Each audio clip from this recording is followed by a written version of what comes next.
America's evil top hat, Canada, is going after our friend Jordan Peterson. Why are they going after Peterson? Well, they're trying to censor him. A Canadian court is backing this psychologist organization, the College of Psychologists of Ontario, which has embraced radical, I'm going to have to bleep this one on YouTube, guys, radical theory.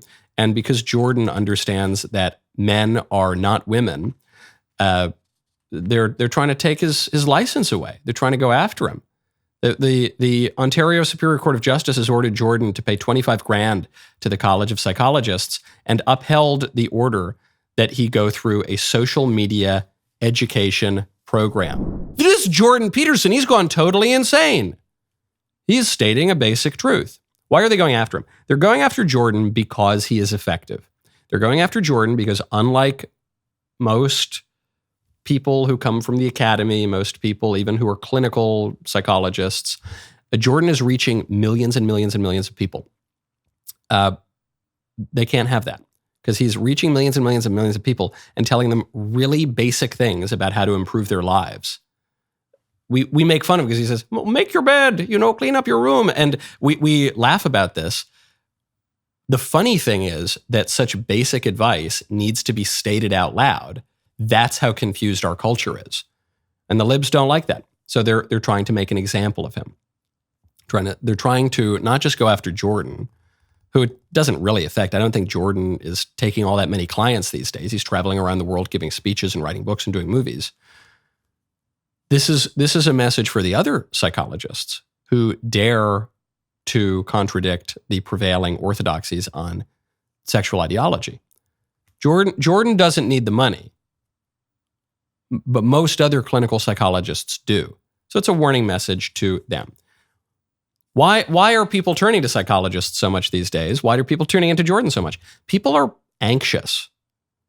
Okay?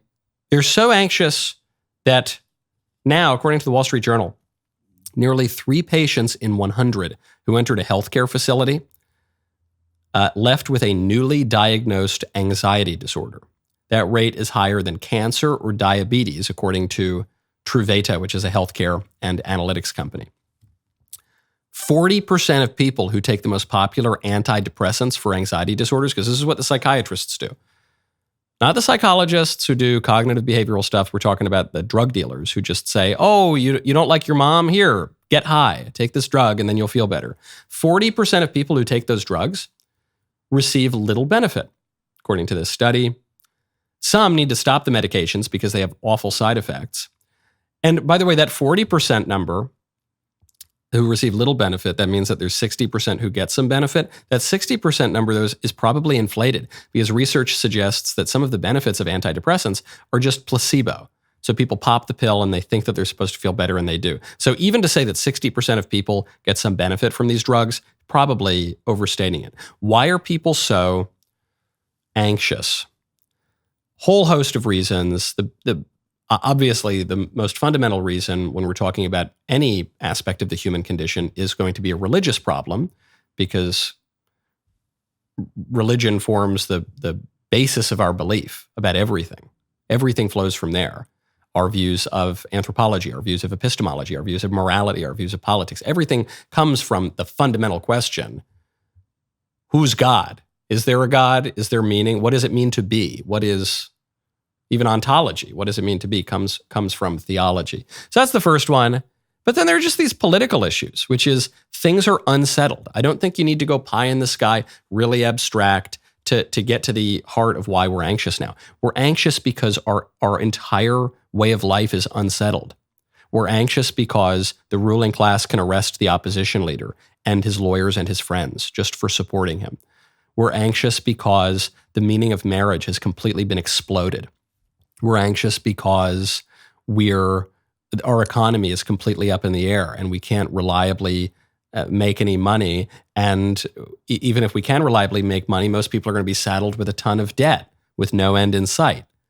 We're anxious because inflation is going through the roof and we can't afford eggs. Especially I can't afford eggs because my wife wants to buy $50 eggs where they have 3 college degrees.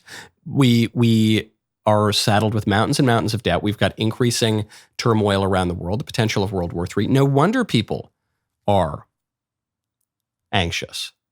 This is a problem of not being settled. And some things fly out of our control. We talked at the top of the show about crossing the Rubicon, and at a certain point, you feel as though your future is up to chance. But we can settle certain things. We didn't need to explode the meaning of marriage. We don't need to ply our country with all sorts of vice that turns us all into maniacs like drugs and porn and all the rest of it. We don't need to open up our borders and let foreigners come in to the tune of 4.5 million a year. We don't need to let criminals off the hook. We don't need to do any of that. Okay? And this is why I often extol the virtues of a tiny little nation over in Central Eastern Europe. That would be Hungary. What Hungary has done, Hungary's gone through a lot of turmoil, 45 years of communist oppression. Hungary has made a very concerted effort to settle things in a way that is quite traditional, that people can rely on. They just celebrated the anniversary of St. Stephen's Day, the beginning of their country, founded on the crown of St. Stephen over 1,000 years ago. We are not going to fix the anxiety pandemic, the real pandemic, by continuing to innovate and reinvent the wheel and invent 10 more sexual identities and rewrite the Constitution and rewrite all of our laws. We're going to fix the anxiety epidemic. Here's the best advice. You don't need to spend $1 billion on your psychiatrist. I'm going to give you the advice right now. We're going to fix it by being normal. Just endeavor to be normal and do normal things. It will help you quite a lot. Hey, movie star Mike. It's the Shuckmeister. I've got a question about your favorite movie, Me, Myself, and Irene, which I just watched for the first time a few weeks ago. Recently on Music Monday, you mentioned a scene from The Blues Brothers, which is actually my favorite movie because it's an absurdist comedy with Catholic undertones set near where I grew up. I was wondering, though, why is Me, Myself, and Irene your favorite movie, other than it being an absurdist comedy with Catholic undertones set near where you grew up? I want a Roger Ebert-esque response because this film was much raunchier than I expected for such a trad person like yourself. Love the show. Thanks. Thank you. Great question. It's very raunchy. I wouldn't recommend it. I mean, I think I saw it when I was about 9 years old or 10 years old, but I wouldn't necessarily recommend it for young audiences. But to your point, you say, well, it's this absurdist movie with Catholic undertones. You might even just say with traditional wholesome undertones. Oddly enough, for a movie that uses all sorts of vulgar language and has all sorts of vulgar images in it, it's oddly wholesome. The point of the movie is pretty wholesome. It's very funny. It's just funny at every single step of the way. But